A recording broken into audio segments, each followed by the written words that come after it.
Super powers USA versus USSR. Second world war में कहा गया कि ज्यूस का जेनोसाइड मास स्केल पर हुआ। लेकिन जब हमने सेकेंड वर्ल्ड वॉर को ध्यान से पढ़ा तो हमें यह एहसास हुआ कि ज्यूस से भी बड़ा जेनोसाइड जर्मन्स ने सोवियत का किया। लगभग 87 लाख रूसी सैनिकों की मौत, जो मुख्यतः जर्मन घेराबंदी, भूखमरी, ठंड से ज्यादा मारे गए। सोवियत रूस की लगभग 1.5 करोड़ से 2 करोड़ नागरिक मारे गए। इस घटना ने यूएसएसआर को हिलाकर रख दिया। अपनी लगभग 15% आबादी को खोने के बाद यूएसएसआर अपना भविष्य सुरक्षित बनाना चाहता था। तारीख 4 फरवरी 1945। सोवियत संघ के क्रीमिया में 3 प्रमुख विश्व नेताओं की बैठक होती है। जोसेफ स्टालिन यूएसएसआर के leader, Franklin D Roosevelt USA के प्रेसिडेंट, विंस्टन चर्चिल यूके के पीएम। इन तीनों ने मिलकर जर्मनी को 4 पार्ट्स में डिवाइड कर दिया, जिनमें इन सभी ने अपने अपने अधिकार वाले जर्मन के क्षेत्र में चुनाव कराने का समझौता किया। स्टालिन के नेतृत्व में यूएसएसआर ने ईस्ट जर्मनी में कोई इलेक्शन नहीं कराया। तारीख 26 जुलाई 1945 को यूएसए, यूके और चीन ने पोस्टडैम घोषणा पत्र जारी किया। इस घोषणा पत्र में जापान को सरेंडर करने को कहा गया।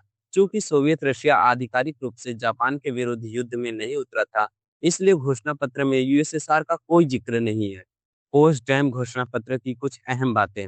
हम यूएस के president, Chinese government, UK government Asia Pacific क्षेत्र में अपने लाखों सैनिकों और नौसैनिकों की ओर से जापान को समर्पण करने के लिए अवसर प्रदान करते हैं। हमारी विशाल और अजेय सैन्य शक्तियां अब प्रशांत महासागर में एकत्रित हैं। इन शक्तियों का उपयोग जापान के पूर्ण और तत्काल विनाश के लिए किया जाएगा। यदि वह हमारे प्रस्तावों को स्वीकार नहीं करते, तो जापान ने इसे नजरअंदाज किया और किसी भी प्रकार का कोई जवाब नहीं दिया। परिणाम स्वरूप अमेरिका ने 6 अगस्त को जापान के हिरोशिमा पर पहला बम गिराया। 8 अगस्त को याल्टा सम्मेलन के वादे अनुसार यूएसएसआर ने जापान पर हमला किया। इसके कुछ फायदे यूएसएसआर को भी हुए, जैसे क्षेत्रीय लाभ, मंचूरिया, साखालिन, कुरिल द्वीप।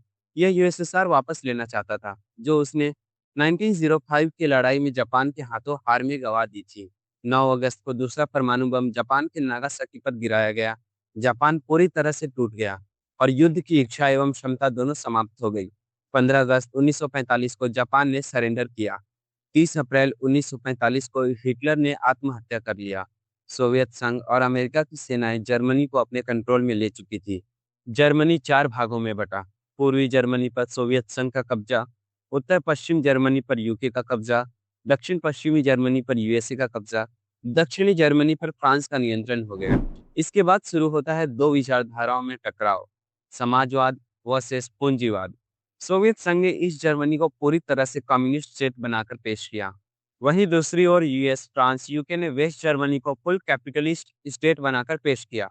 ये जो आइडियोलॉजिकल डिफरेंस है, ये और बढ़ता गया। वेस्ट यूरोप और अमेरिका ने इसे एक थ्रेट के रूप में लिया। चूंकि यूएस जापान पर परमाणु हमला कर चुका था, इसके कुछ ही वर्षों बाद 1949 में यूएसएसआर ने भी परमाणु बम बना लिया।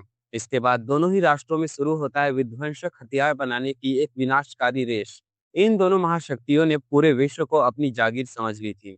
जो देश यूएसएसआर की आइडियोलॉजी को फॉलो करते, अमेरिका उन्हें अपना शत्रु मान लेता, और जो देश यूएसए की आइडियोलॉजी को फॉलो करते, उन्हें यूएसएसआर अपना शत्रु मान लेता था। वर्ष 1959, फिडेल कास्त्रो ने अमेरिका समर्थित तानाशाह फुल्गेंशियो बतिस्ता को सत्ता से हराया और अपना शासन स्थापित किया, जो मुख्यतः यूएसएसआर की आइडियोलॉजी को मानते थे। क्यूबा में हुए इस क्रांति ने अमेरिका की नींद उड़ा दी, क्योंकि कम्युनिस्ट विचारधारा अब अमेरिका के दहलीज तक आ चुकी थी।